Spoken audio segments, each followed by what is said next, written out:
El día de hoy estamos a jueves 20 de junio del 2024. 3 puntitos muy importantes para estas lecturas y para el día de hoy. Primer puntito del libro del Eclesiástico o Siráside, capítulo 48, versículos del 1 al 15.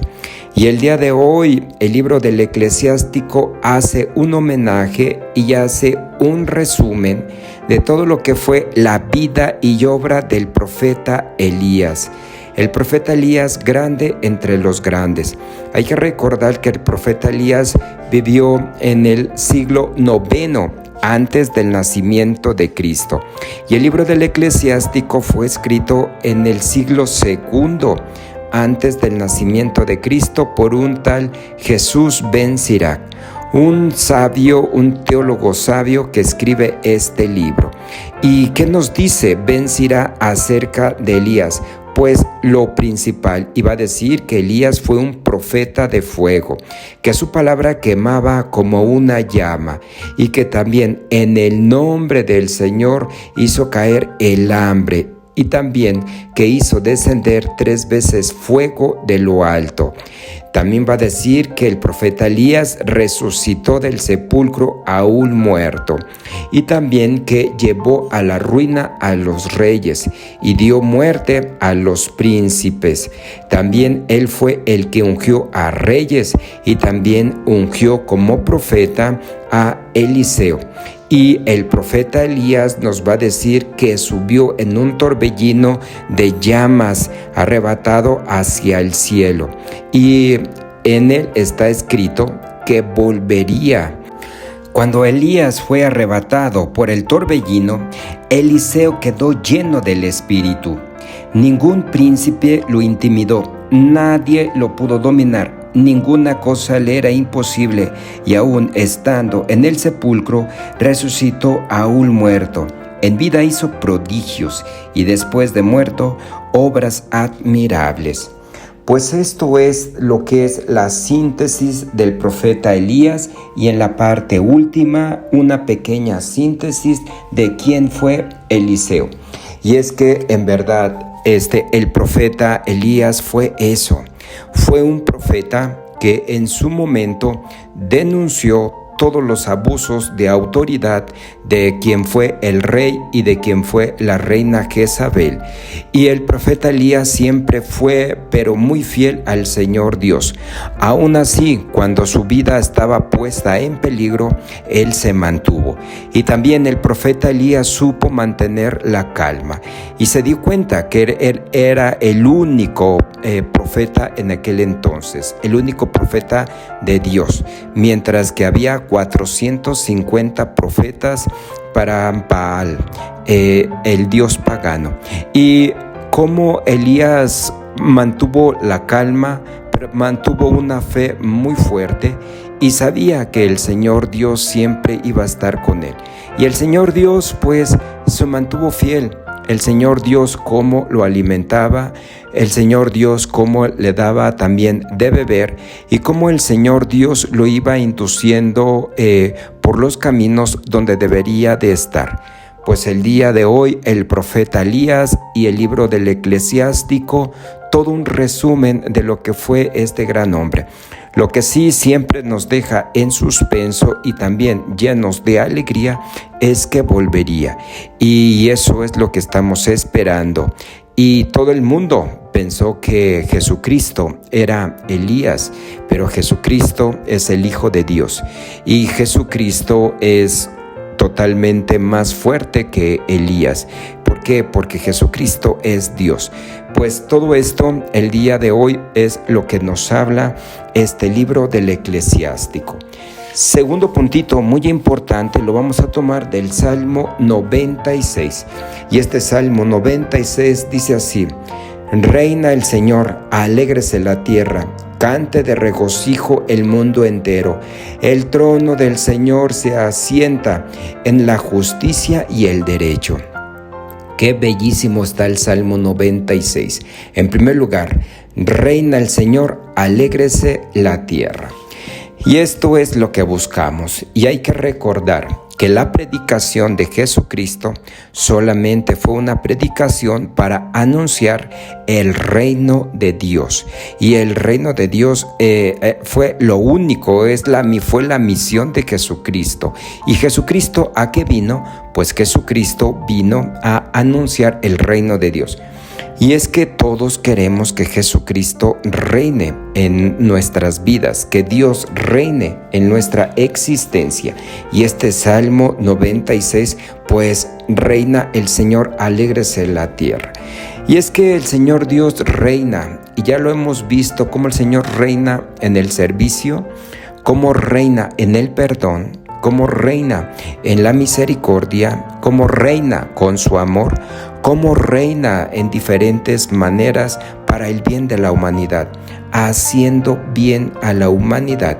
Y de esta manera es como reina el Señor Dios. Pero también el Salmo 96 nos va a decir así: el trono del Señor se asienta en la justicia y el derecho.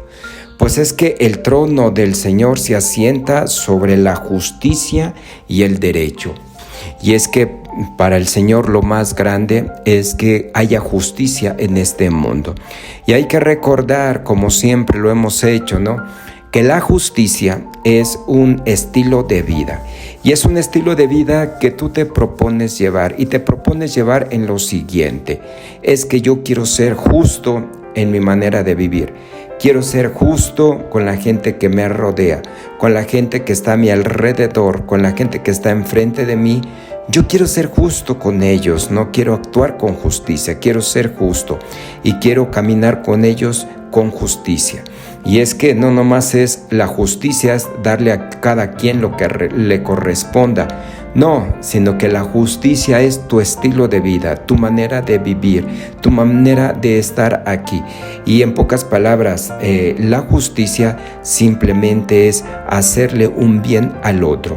Pero en lo que tú haces un bien al otro, también ese bien tú te lo estás haciendo a ti mismo. Y te lo estás haciendo a ti mismo, ¿por qué? Porque solamente piensas en el bien y tú piensas que cuando le vaya bien al otro, a ti te va a ir bien. Y si te está yendo a ti bien, es porque ese bien lo quieres compartir con los demás. Y eso con los demás, pues son con tus trabajadores. Ese bien lo quieres compartir con tu familia. Ese bien lo quieres compartir con tanta gente que existe a tu alrededor. ¿Por qué? Porque el Señor Dios se sienta en su trono de justicia y de derecho. Tercer puntito muy importante lo vamos a tomar del Evangelio de San Mateo, capítulo 6, versículos del 7 al 15. ¿Y de qué nos habla este Evangelio? Pues Jesucristo está enseñando a sus discípulos. Y el día de hoy, ¿qué les enseña Jesucristo? Pues les enseña algo muy peculiar, la oración. ¿Pero de qué manera orar? Y les va a decir así: cuando ustedes hagan oración, no hablen mucho como los paganos, que se imaginan que a fuerza de mucho hablar serán escuchados. No los imiten, porque el Padre sabe lo que les hace falta antes de que se lo pidan. Ustedes pues oren así, e inmediatamente viene el Padre nuestro. Aquí cosas muy importantes, ¿no? Y la oración no es para exhibirte. La oración no es de mucho hablar, porque piensan de que de mucho hablar van a ser escuchados. No. Y hay una cosa que se nos está olvidando y que el día de hoy el Evangelio de Mateo no lo recuerdan, porque el Padre sabe lo que les hace falta antes de que ustedes se lo pidan. Y sí, el Padre sabe bien lo que nos hace falta. Él sabe. Y si Él sabe lo que nos hace falta, Él ya se está encargando de lo tuyo. Él está haciendo lo tuyo. ¿Por qué? Porque tú estás haciendo lo tuyo. Y cuando tú estás haciendo lo tuyo, pues es que el Señor Dios te está viendo cómo estás luchando para alcanzar aquello que tú le estás pidiendo. Pero tú estás luchando en lo que le quieres pedir y el Señor Dios te ve. Y cuando te ve es que el Señor Dios no se puede resistir. Y el el Señor Dios te ayuda, el Señor Dios está ahí. Y es que el Señor Dios, volvemos a lo mismo, Él es rico, rico absolutamente en todo. Y tenemos que recordar que Él es el dueño de todo, Él es el dueño de todo el universo, desde lo macro hasta lo micro, y Él es hacedor de todo. Pues toda su riqueza es de Él, y Él es extremadamente generoso y está para dar. Y es que muchas veces como que llegamos a los templos como unos mendigos, mendigando todo, cuando el Señor Dios sabe lo que tú tienes que hacer. Pues creo que la única oración que tú tienes que hacer es el Padre Nuestro. Y el Padre Nuestro, hay que recordar que solamente viene en 2 evangelistas. Viene en el Evangelio de San Lucas y el día de hoy viene en el Evangelio de San Mateo. Y cada uno tiene su contexto, porque el Padre Nuestro. El Padre Nuestro en el Evangelio de Lucas tiene su contexto, y el contexto es de que Jesucristo terminó de orar. Se va con sus discípulos y los discípulos le van a decir: Señor, enséñanos a orar. Y le piden que le enseñen a orar, y inmediatamente Jesucristo les enseña el Padre Nuestro. Esto es en el Evangelio de Lucas. En el Evangelio de San Mateo, pues Jesucristo es muy observante. Y cómo observa a esa gente que habla mucho en el templo, que está diciendo mucho en las sinagogas, ¿no? Y a causa de todo eso, y aparte de que dice tantas cosas, pues también se están exhibiendo. Y la enseñanza en Mateo es que Jesucristo no quiere esto, y Jesucristo les va a enseñar la oración del Padre Nuestro, que es grande entre los grandes. Y es que en el Padre Nuestro es una oración totalmente completa. Y es que el Padre Nuestro es una oración que cuando tú la haces, pues te conectas con los abismos, te conectas con el universo, te conectas con el más allá. Y en el Padre Nuestro como que deja de existir el tiempo, y en el Padre Nuestro deja de existir el lugar, y tú eres otra persona totalmente muy diferente, y eso es lo que te provoca el Padre Nuestro.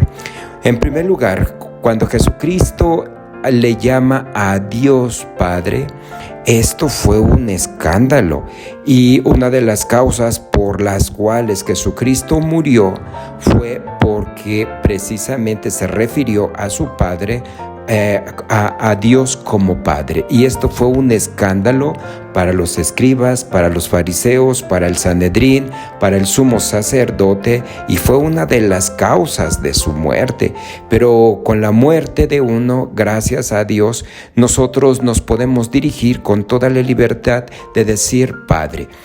Con el hecho de que tú dices Padre, tú mismo te estás hermanando con todo tu prójimo, y todos los hombres, todas las mujeres, con el Padre Nuestro somos hermanos. Y lo decimos Padre Nuestro porque es el único Padre que hay para todos, y no hay más. Incluyendo a otras religiones, pues es el Padre Nuestro, es tu Padre, es mi Padre. Yo soy tu hermano, y tú eres también mi hermano, y todos nos dirigimos al Señor Dios. Y es que el Padre Nuestro es tan potente, que todo absolutamente se resume. ¿Por qué? Porque aquí hay momentos en el cual tú glorificas al Señor Dios, y también hay una serie de peticiones que son las más básicas, que son las más importantes, y que esto es lo necesario para vivir. Una de ellas es: perdónanos nuestros pecados. Y es que es eso, ¿no? Cometemos errores, hacemos daño a la gente, tú mismo te haces daño y como tú mismo estás en esa situación, obviamente que no puedes caminar así y siempre andas buscando a alguien que te perdone y en el nombre del Señor Dios con esta oración pides el perdón. Pero también, ¿cómo le pedimos en el Padre Nuestro? Que nos dé nuestro pan. Y el pan de todo tipo, ¿no? El pan de harina, el pan de la alegría, el pan del amor, el pan de la palabra de Dios, que es el Evangelio para alimentarnos. Pues el Padre Nuestro es todo, todo, todo. Pues es justamente esto, es la oración por excelencia y en él está. Y yo creo que después del Padre Nuestro, tu oración tiene que ser la gratitud. Agradecer al Señor, y es que agradeciendo al Señor Dios, aparte del Padre Nuestro, yo creo que son las dos oraciones más poderosas, el Padre Nuestro y la oración de gratitud.